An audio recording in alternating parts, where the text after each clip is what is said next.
Hello chess lovers, Suren here, and in this video I would like to share with you a very fascinating game played between Armenian chess grandmaster Samvel Ter-Sahakyan and Indian chess grandmaster Praveen Thipsay.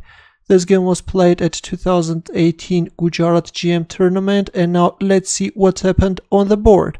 Ter-Sahakyan had white pieces and he started the game with e4, e5 by Thipsay, knight f3, knight c6, bishop b5, we see the Spanish game a6, bishop a4, knight f6, white castles kingside, bishop e7, black is going for closed variations, rook e1, b5, bishop b3, d6. These are variations where the theory is stretching for more than 20 moves. c5, d4, queen c7, knight d2, c takes d4, c takes d4, knight c6, knight b3, a5. Usually black is organizing his game on the queen side, where white is trying to attack on the king side, bishop e3, a4. Still, this is a theory seen many times, bishop d7, a3. Instead of a3, the most popular move is rook c1 and then queen e2, but in the game we see a3, rook c8, bishop d3, queen b7, queen e2. White is connecting the rooks and is starting to put pressure on b5 square, b4 by black, knight c4, e takes d4. Now comes bishop f4. This time white is targeting the pawn on d6, knight d8 and e5. If we have a look at the position, white has a space advantage and a more promising position, d5 and knight d6. Knight takes d6, e takes d6. We have this powerful pawn on d6 square and bishop f8. In closed variations, usually black is bringing his bishop on f8 square, but in this case it was better to play bishop f6. Still keep the bishop on h4 d8 diagonal and meet knight g5 with bishop takes g5.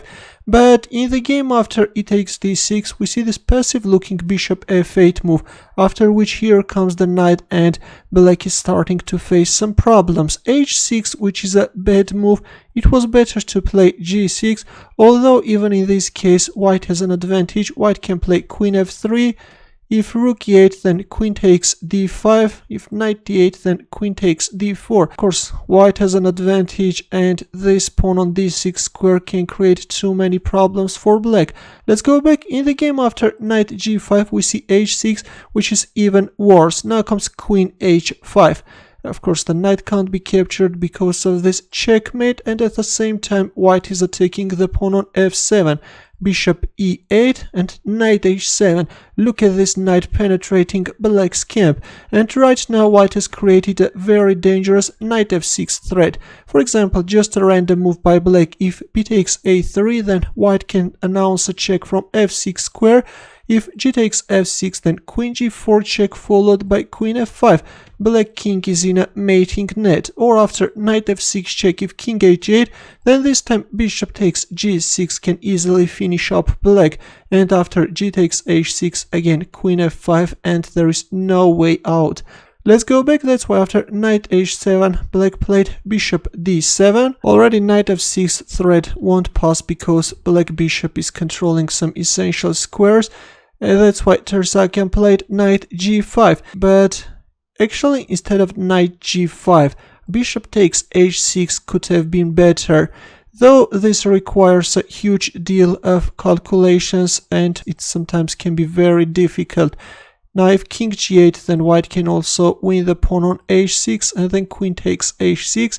Right now there are some mating ideas, that's why black should play f5, after which white can play a takes b4 and threaten b5. The idea is to lure away the knight and penetrate black's camp, and if queen takes b4 then this time rook e6 can be very strong.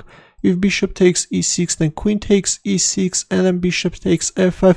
Again, this is going to be winning for white, but as I've already mentioned from afar, calculating all this can be very difficult, sometimes even impossible. That's why after bishop d7 we see knight g5, bishop e8. Black is eager to repeat the moves, but now comes the bishop, bishop h7 check, king h8, bishop f5. White is both attacking the rook and is creating another devastating threat, rook takes e8. For example, again, let's go for a random move, b takes a3, then white can capture on e8, and then announce a check from f7, and then queen g6, and the game is simply over, guys. After bishop f5, we see g6, but here Ter-Sahakyan simply won the rook on c8 square, at the same time counter-attacking black queen. Rook takes c8, queen h4, king g8, knight f3, the pawn on h6 is under attack, g5, black is creating more weaknesses on his king side, queen g3. White could also go for this bolt, bishop takes g5, and then knight takes g5, and then queen h7, and then queen f5. But again, this is a very complex line, guys. It's not so easy to go for these lines during the game. That's why after g5 we see queen g3, bishop g7, bishop e5. We see the exchange on e5 square, rook d8, and a takes b4. Bishop b5, rook c1, white's position is getting better and no hope for black to save this position. The pawn on d6 can't be captured because of this knight takes f7 threat, and after rook c1, white is actually threatening to penetrate black's camp. Queen a6, but in this position Ter-Sahakyan made another powerful move. Can you find his next move? Ready? He simply captured on f7. Look at this brutal sacrifice. Rook d7. Black didn't dare to accept the sacrifice. Well, let's have a look. What if king takes f7? Then white can give a check from e7 and then can go for an exchange sacrifice on g7, and then the queen can join the attack and it's over, guys. Queen takes d8. Again, white can easily win the game. In the game after knight takes f7, we see rook d7 and simply rook c7. d3, queen f3, rook takes c7, d takes c7, d2. Suddenly black also got a very dangerous passed pawn, but of course white has a huge advantage. Rook e7 is on the board, bishop e2.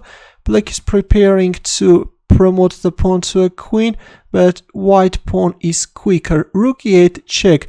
Instead of rook e8 check, white could actually checkmate black king by going for queen takes e2 move. Let's have a quick look at this line, and then queen f5 check, and then knight takes h6, and then queen c8, queen g8, and then queen takes g7, and then queen h7 checkmate.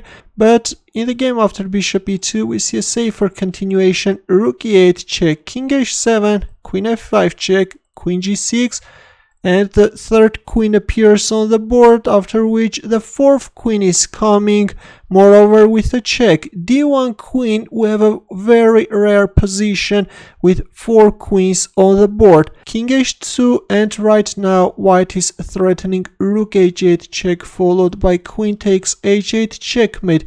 Queen d4, a desperate attempt. Black is covering the h8 square, but is no longer protecting the bishop, and after this simple rook takes e2 move, black resigned. Instead of rook takes e2, there was a mating line, but I won't tell you how to checkmate black king.